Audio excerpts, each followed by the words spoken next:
Hi friends, ఎంతో రుచికరమైన ఆరోగ్యకరమైన తాటి బెల్లం పాయసం చేసే విధానం. ముందుగా కావలసిన పదార్థాలు: నెయ్యి, ద్వారగా వేయించుకున్న సేమియా, ఒక గ్లాస్ కాచి చల్లార్చిన పాలు, తగినంత తాటి బెల్లం, కొంచెం నార్మల్ బెల్లం కూడా,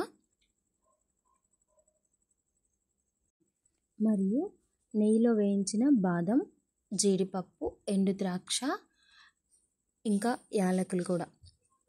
ముందుగా బాండీలో కాచి చల్లార్చిన పాలు, సేమ్ గ్లాస్తోనే 1.5 గ్లాస్ వాటర్ని యాడ్ చేసుకోండి.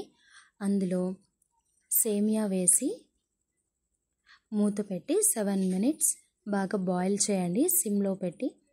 తర్వాత బెల్లంని వాటర్తో మిక్స్ చేసుకొని, లైట్గా బెల్లంని మీరు బాయిల్ చేస్తే కరిగిపోతుంది. దాన్ని మీరు వడకట్టి అందులో వేయండి.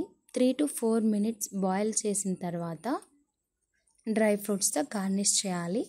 అంతే అండి, ఎంతో రుచికరమైన తాటి బెల్లం సేమియా పాయసం రెడీ అవుతుంది.